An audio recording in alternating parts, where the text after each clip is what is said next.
Hello students, welcome to your channel finance by doctor Ratika. आज का जो हमारा वीडियो है बहुत इंपॉर्टेंट वीडियो है। क्यों? क्योंकि आज मैं तुमको टी टेस्ट समझाने वाली हूँ। Yes, t test. T test हम कब यूज़ कर सकते हैं? टी टेस्ट हम जब यूज़ करते हैं जब हमारा सैम्पल साइज जो रहता है वो लेस देन 30 रहता है, तब हमारा टी टेस्ट यूज़ होता है। और टी टेस्ट को यूज़ करने के लिए बेसिकली हमको 4 प्रॉपर्टीज़ या 4 डिस्ट्रीब्यूशन में हम टी टेस्ट यूज़ करते हैं। कब यूज़ करते हैं टी टेस्ट? पहली बार हम टी टेस्ट जब यूज़ कर सकते हैं जब हमको to test the significance of a mean of a random sample, तब टी टेस्ट यूज होता है। सेकेंड टाइप कब होता है? जब आपके पास 2 इंडिपेंडेंट सैम्पल्स हो, तब टी टेस्ट कैसे यूज़ किया जाता है। थर्ड, जब आपके जो 2 सैम्पल्स हैं वो डिपेंडेंट हैं, तब टी टेस्ट कैसे यूज़ किया जाता है। और फोर्थ, जब आपके पास को एफिशिएंट ऑफ को रिलेशंस रहता है, तब हम टी टेस्ट कैसे यूज़ करते हैं। तो ये 4 मेथड्स होते हैं टी टेस्ट को यूज़ करने के लिए।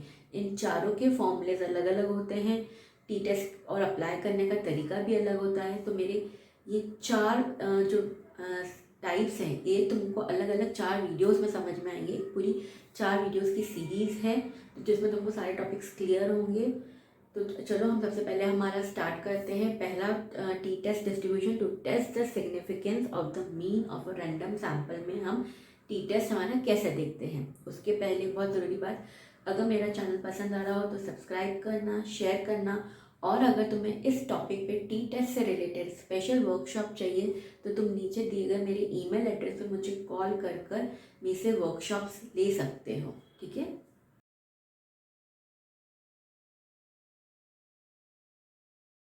हमारा फर्स्ट एप्लीकेशन टी का है, to test the significance of the mean of random sample. ठीक है, उसमें टी टेस्ट का हमारा फॉर्मूला क्या होता है? T is equals to x bar minus mu in bracket and multiply by under root of n divided by s. X bar यहाँ पे क्या है? ये आपका mean of sample, mu is hypothetical mean of the population, और you can say the actual mean of the population.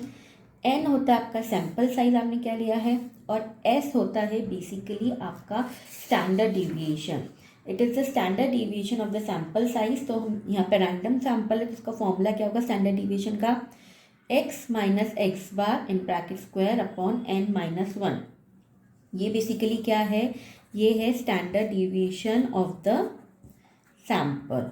ठीक है, ये पहला फॉर्मूला समझ में आया। अब हम इसका एप्लीकेशन देखते हैं कि हम एक सम लेते हैं और देखते हैं कि हम इसका कैसे करेंगे एप्लीकेशन। ठीक है, चलो देखो, हमको एक क्वेश्चन दिया हुआ है कि the manufacturer of a certain make of electrical bulbs claim that his bulb has a mean life of 25 months. Correct? A random sample of 6 such bulbs. Random sample में दे रखा है 6 बल्ब्स का क्या है, उनकी लाइफ एंड मंथ्स दे रखी है कि किसी की 24 मंथ्स है, एक की 26 है, 30, 20, 20 और 18 है। हमें टी टेस्ट करना है at the level of 1% of level of significance. अब जो ये 25 है, ठीक है, जो ये 25 है, ये 25 तुम्हारा क्या हो जाएगा? Mu. This is the actual mean और हाइपोथेटिकल मीन जो तुम्हें दे रखा है, ये हो जाएगा, ये हो जाएगा तुम्हारा एन सैम्पल साइज। ठीक है, ये सैम्पल्स दिए तुम्हें।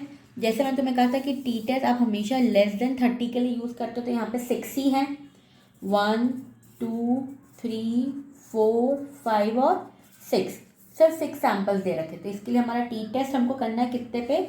For 1% level of significance. सबसे पहले हम हमारी हाइपोथेसिस बनाएंगे। हाइपोथेसिस हम क्या लिखेंगे हमारी कि let that there will be no significance, that there is no significant, that there is no significant difference in the mean life of bulbs in the sample and population। ठीक है, हमने ये हमारी हाइपोथेसिस बना ली है कि कोई सिग्निफिकेंस नहीं, there is no significant difference in the mean life of the bulb in the sample and the actual population which is given. ठीक है, अब हमारा फॉर्मूला क्या होता है? X minus mu under root n upon s. हमको ये निकालना पड़ेगा एक्स मीन कितना है, क्योंकि हमारे पास म्यू है और एन है, लेकिन एस और एक्स बार हमको निकालना पड़ेगा मीन। स्टार्ट करें हम। सबसे पहले हमारा स्टैंडर्ड डिवीजन निकालना। एक्स आपके पास क्या क्या वैल्यूज़ हैं, 24, 26, 30, 20, 20 और 18। इसका हम समेशन एक्स करेंगे तो कितना आएगा, 130x, 138, करेक्ट। तो जो हमारा एक्स बार होता है वो क्या होता है, याद होगा, summation x upon n, correct, यही होता है। तो ये क्या हो जाएगा, 138 divided by 6, am I right. तो आपके पास एक्स बार कितना आ गया, 23, ठीक है। अब हमारा हम फॉर्मूला लगाएंगे। अब हम क्या करेंगे, अब हम कैलकुलेट करेंगे हमारा एक्स माइनस एक्स बार, ठीक है। दैट इज 24 माइनस 23 इज कितना आएगा, 1, 3, 7, -3 एंड -5। इससे कोई फर्क नहीं पड़ेगा, क्यों, क्योंकि हमारा अगला स्टेप होता है एक्स माइनस एक्स बार का स्क्वायर, जो हमारे फॉर्मूले में होता है।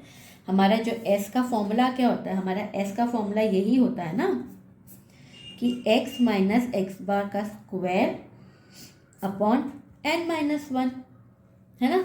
इसका स्क्वायर कर लें, 1, 9, 49, 9, 9 एंड 25, करेक्ट। समेशन, तो इसका समेशन करें हम, इसका समेशन आएगा 102। तो एस हम निकाल सकते हैं, समेशन एक्स माइनस एक्स बार का स्क्वायर हमारे पास कितना है, 102। एन हमारे पास है 6, तो 6 माइनस 1 वुड बी 5, करेक्ट। तो ये हमारा कितना हो जाएगा, 102 डिवाइडेड बाय 5, तो ये होता है हमारा 4.517। ये क्या है हमारा, ऐसा आया, ठीक है। अब हम हमारे फॉर्मूले में लगा दें। जो हमारा फॉर्मूला है, ये वाले फॉर्मूले में अब हम लगाएंगे कि t is equals to x bar minus mu under root n upon s, ठीक है। एक्स बार ये रहा हमारा, that is 23। Actual population question में हमको मेंशन्ड है 25।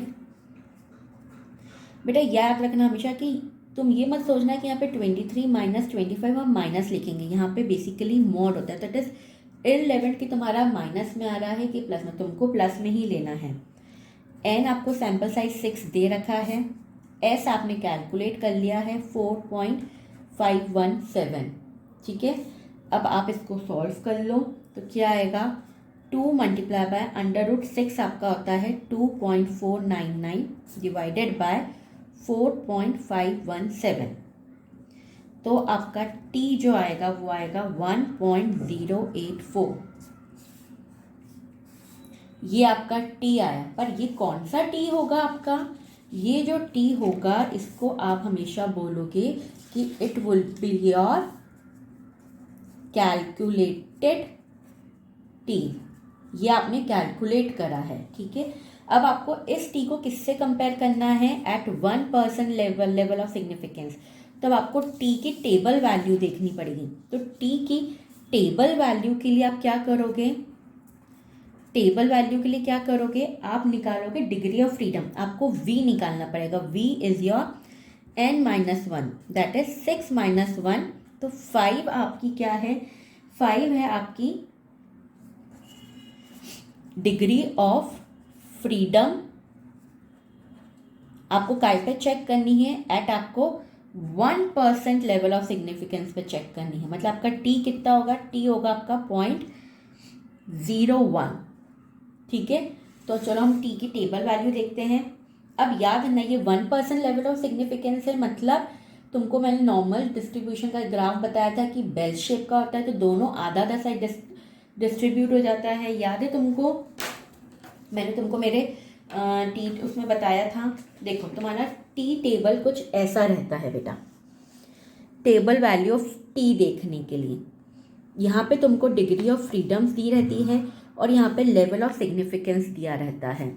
तो हमेशा याद रखना कैसे करते हैं यहाँ पे 1% जितनी भी लेवल ऑफ सिग्निफिकेंस दी हुई रहेगी ना उसको तुम आधी कर लेना। यहाँ पे 1% है तो 1% का आधा कितना हो जाएगा तुम्हारा आधा हो जाएगा 0.05।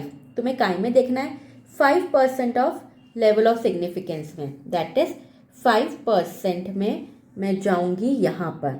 तो मेरी क्या वैल्यू आ रही है, मेरी वैल्यू आ रही है कुछ 4.032। तो मेरी जो टेबल वैल्यू है वो क्या है, at 5% level of 5% degree of freedom पे मेरी क्या आएगी 4.032, है ना। समझ में आई मेरी कैसी वैल्यू आई। तो मेरी टेबल वैल्यू जो होगी, मेरी टेबल वैल्यू हो जाएगी 4.032, ठीक है। और मेरी कैलकुलेटेड वैल्यू कितनी है बेटा बच्चों, कैलकुलेटेड वैल्यू इज मेरी 1.084। It means my calculated value is less than my table value, therefore the hypothesis is accepted. Hypothesis is accepted as calculated value is less than table value. It means that there is no significant difference in the mean life of a bulb in a random sample and the population. आया समझ में ये कैसे calculate करा हमने table T का हमारा। बस याद रखना टेबल वैल्यू देखते वक्त 1% को हाफ कर देना तो तुम्हारा 0.05 में देखना है। और डिग्री ऑफ फ्रीडम कैसे निकालोगे, आपका n-1 रहेगा, ठीक है। चलो अब मेरे नेक्स्ट वीडियो में तुम इसका सेकंड डिस्ट्रीब्यूशन और सेकंड प्रॉपर्टी देखोगे कि हम टी कैसे कैलकुलेट करते हैं।